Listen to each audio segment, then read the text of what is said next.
Hello and welcome to my Seller's Tips video. My name is Haley Rich with Coldwell Banker and I am excited to be here with you today.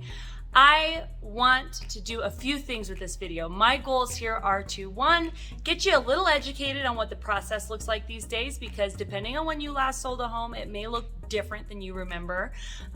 Another goal here is to show you exactly what kind of marketing I can offer, because it is pretty epic, if I do say so myself. And third, I wanted to introduce myself because as your listing agent, we become best friends throughout our transaction.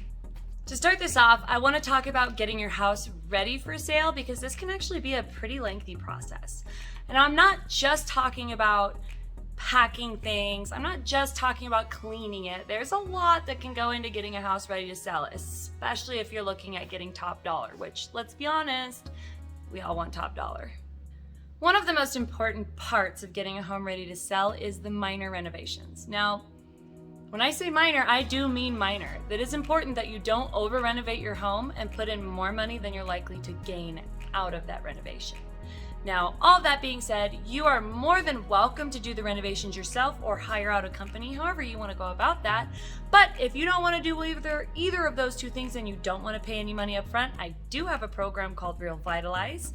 They are exclusive to me as a Coldwell Banker agent, and essentially it is a home renovation company that you have come in to renovate your home, and you pay them at closing with the proceeds from your sale. So if you don't have money to pay them up front, but you know you need to renovate a little bit in order to get the most money out of your house that you can, Revitalize is a pretty cool option. Or you can just do it yourself.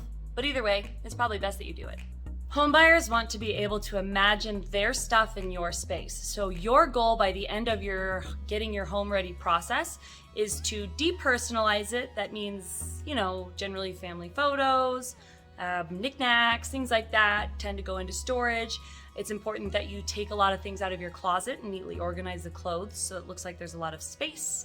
Same with your linen closet, same with your bathrooms. Make sure that what you're presenting looks like it's for sale and not like they're intruding. One of the best things to focus on when you're renovating your home is the lighting. Lighting is huge, and if your home is dark, that is not going to play well in any of the photos or in the personal walkthroughs. So let's just make sure that if we're going to do renovations, that we focus on the lights in the kitchen first. Don't use up all your energy on the inside of the house. Remember, curb appeal is hugely important. That first impression is the only impression that buyers are going to have.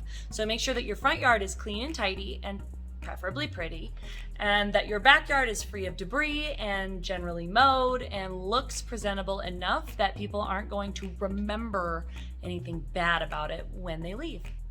If you have pets, it's really important that you have a way to either contain them and keep the space clean when you have showings, or board them, or however. Regardless, people have a hard time going around litter boxes and finding dog poop and tufts of hair, and especially if you do have your dog kenneled in the house that they're looking at, it can be a little chaotic. So animals are an important thing to keep in mind. Make sure that you have a plan for them before you put your house on the market. It's important that before we get your home ready to list, we discuss what your home is worth.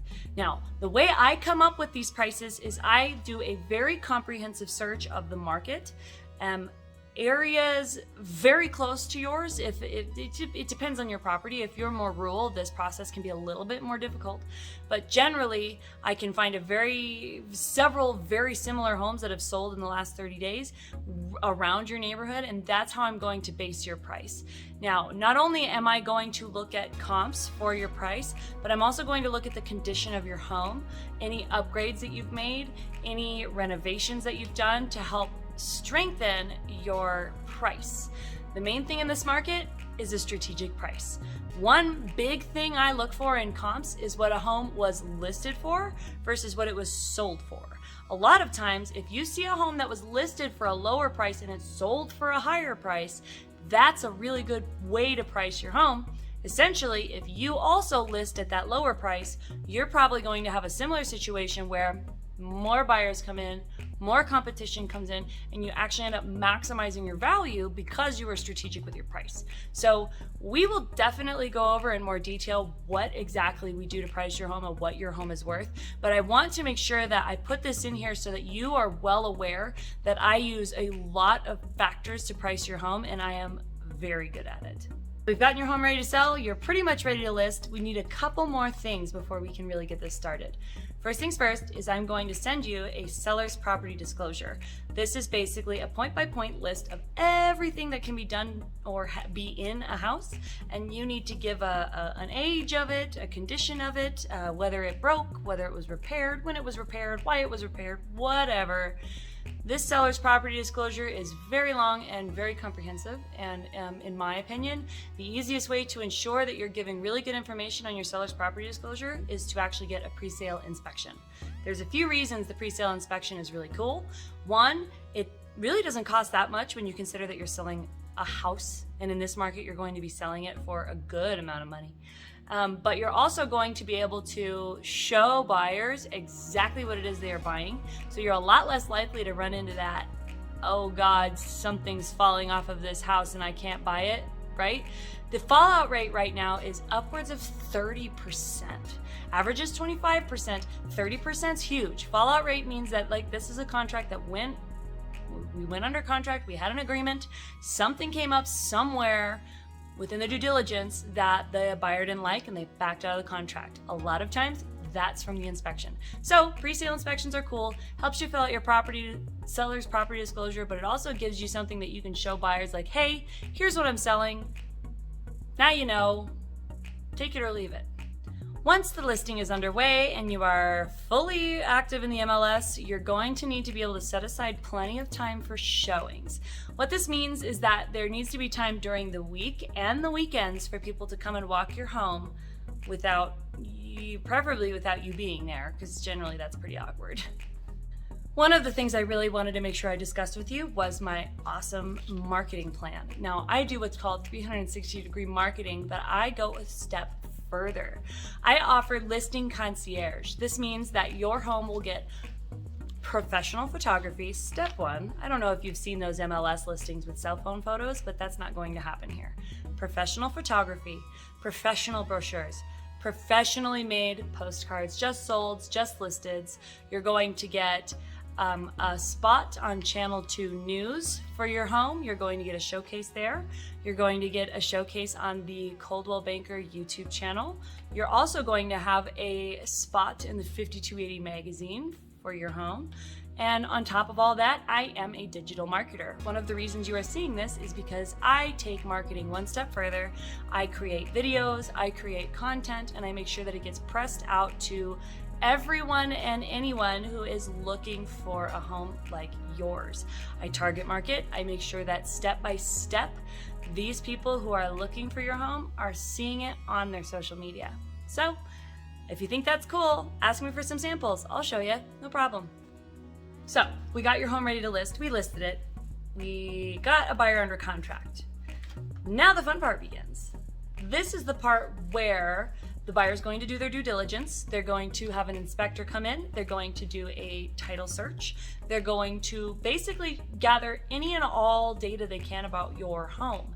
The title search is going to reveal any clouds in title, any liens, any encumbrances, anything that the buyer is going to need to know before they commit to that property. They're also going to need that inspector to be able to come in and thoroughly inspect your home. That means inside, outside, check it for radon sometimes. You name it, they inspect it. Now, all that being said, you don't necessarily have to fix anything that they bring in with the inspection objection.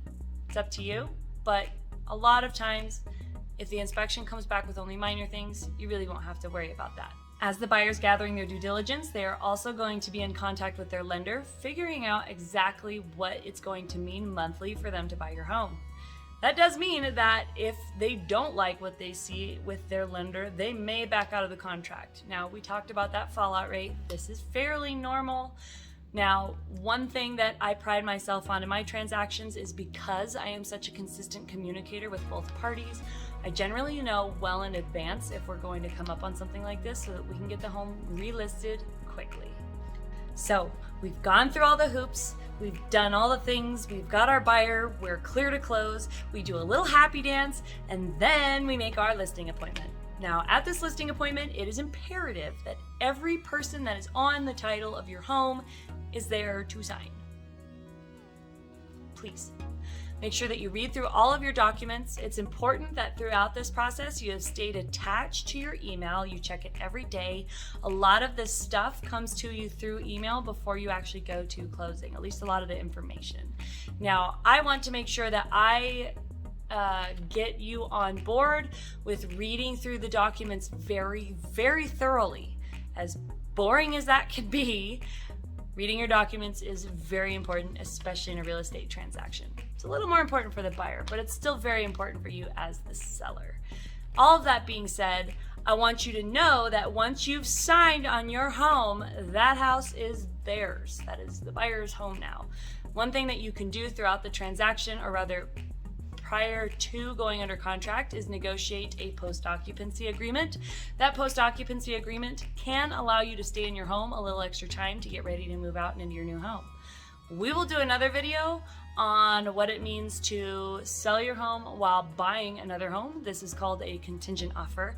But for now, I hope you found this helpful. My name is Haley Rich with Coldwell Banker, and if you have any questions at all, please feel free to reach out. I am always happy to answer questions, and in my opinion, there is no such thing as a dumb question so long as you don't know the answer. Click the link below to go to my website for more information on me, on my brokerage, on what I can do for you, but more importantly, go there to set up an appointment with me. I would love to talk with you and get to know you a little bit and figure out exactly what your goals are. So I look forward to talking with you. Have a wonderful day.